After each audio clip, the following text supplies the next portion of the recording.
Hello and welcome to this instructional video on manual ligament therapy, also known as MLT. MLT is absolutely unique. It is not massage. It is a cutting-edge, patent-pending manual therapy that instructs the ligamentous structures of the body to tell the brain to turn off muscle tension instead of using deep tissue force. MLT allows you to work smarter and not harder. It can be performed by chiropractors, physical therapists, athletic trainers, massage therapists, naturopaths, and other healthcare practitioners licensed to touch the soft tissue structures of the body. This video contains 3 different MLT releases performed on the model, one for the pectorals, one for the long muscles of the back, and one for the extensors of the forearm. Notice how easy the releases are to perform and how painless they are to receive. The amount of pressure on the desired ligament is very gentle. Only a few pounds per square inch is needed. The first step in any MLT release is to palpate the affected muscles in a transverse direction. In this case, it is the pectorals. The next step is to shorten the target muscle. Bring the arm across the diaphragm area to shorten the pectorals.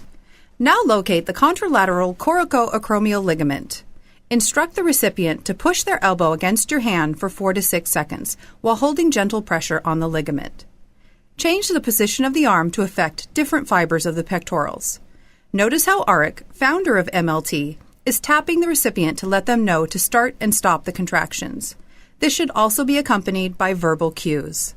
The last step is to lay the recipient's arm across their chest passively and palpate the sternoclavicular ligament gently with static pressure for about 5 seconds. After releasing the affected muscle, always retest for changes in tonicity.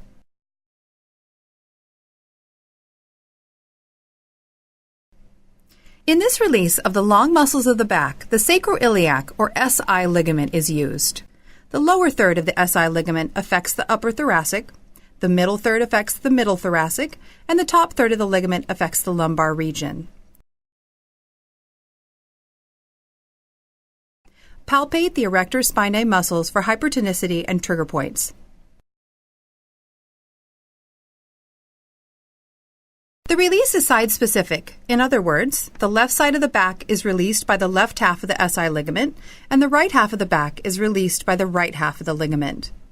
With one hand resting on the upper thoracic muscles, use the other hand to apply gentle static pressure to the SI ligament on the same side. Monitor changes in tonicity with the resting hand. The recipient's first contraction entails gently pressing their head into the face cradle while rolling their shoulders forward into the table for 4 to 6 seconds.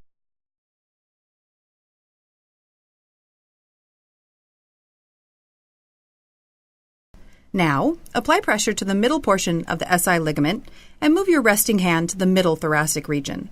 Instruct the recipient to roll their shoulders forward and contract abdominal muscles.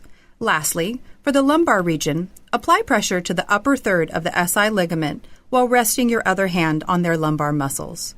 Instruct the recipient to only contract their abdominals. Palpate for effectiveness and then repeat on the other side. First, palpate across the bellies of the extensor muscles, looking for movement of the fingers to indicate hypertonicity. Now lift the arm and locate the ulnar collateral ligament, which is situated just medial to the olecranon process. Take the hand into full extension and provide resistance at the fingertips. Have the recipient contract their fingers against yours. If they push too hard, there will be flexion at the wrist.